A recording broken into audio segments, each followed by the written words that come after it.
Dengar katanya. Kang Asep, memaknai peringatan Hari Pahlawan tak lepas dari mempelajari sejarah perjuangan bangsa. Bagaimana Anda menilai kaum milenial dalam memahami sejarah bangsanya? Kalau mau bisa melanjutkan perjuangan harus paham sejarah. Kalau mau bisa mengimplementasikan nilai-nilai kepahlawanan harus paham nilai-nilai atau semangat yang diteladankan oleh para pahlawan itu. Nah, sejarah menguraikan soal itu. Jadi kalau nggak paham sejarah, nggak mungkin kita bisa melakukannya. Terakhir Kang Asep, apa yang seharusnya dilakukan kaum milenial dalam ikut membangun bangsa sesuai yang dipesankan oleh para pendahulu atau para pahlawan? Setiap generasi adalah setiap zaman ada masanya, setiap masa ada zamannya, ada manusianya. Dalam sejarah selalu ada generasi yang berpengaruh, ada generasi yang menjadi penentu arah sejarah gitu. Nah, di masa sekarang yang menentukan arah sejarah di masa depan itu generasi sekarang gitu. Karena kan tidak mungkin ada masa depan, tidak mungkin ada hari ini, ada kemerdekaan ini kalau bukan karena perjuangan para pendahulu kita, para pejuang kita di masa lalu gitu. Nah, tidak mungkin ada masa depan Indonesia yang maju, gemilang. Tidak mungkin kemapanan, kesejahteraan, kemajuan di masa depan itu bisa dirasakan oleh anak cucu kita, atau pembangunan di masa depan itu bisa dinikmati oleh anak cucu kita dan oleh kita sendiri kalau kita hari ini tidak memperjuangkannya sama-sama gitu.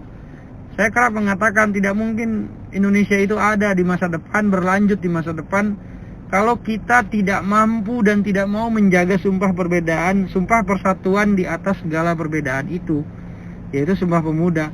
Nah, anak-anak muda adalah pemilik sah republik ini di masa depan. Jadi di pundak mereka lah tanggung jawab itu terletak. Jadi kalau hari ini mereka tidak paham tentang bagaimana negara ini didirikan di masa lalu, saya yakin mereka tidak mampu menjaga republik ini di masa depan gitu.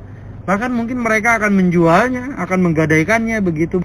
Ya karena tidak memiliki rasa sense of belonging, rasa memiliki terhadap negara ini. Semakin dia paham bahwa negara ini diperjuangkan dengan darah, air mata, dan nyawa oleh para pendiri bangsa kita, semakin dia kuat untuk menjaga negara ini tetap ada.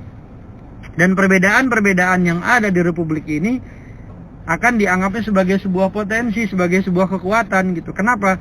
Karena yang mendirikan negara ini tidak hanya kita yang orang Islam, tetapi juga dari berbagai etnis, dari berbagai agama, ya, dari berbagai suku dan berbagai daerah. Kita semua bersatu bahu-membahu, berperang, berjuang mendirikan republik ini, mempertahankan kemerdekaan kita gitu. Jadi anak muda mesti berdiri paling depan, ya.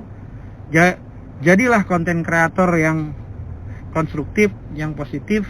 Jadilah YouTuber yang positif, yang bisa menebarkan semangat-semangat kepahlawanan.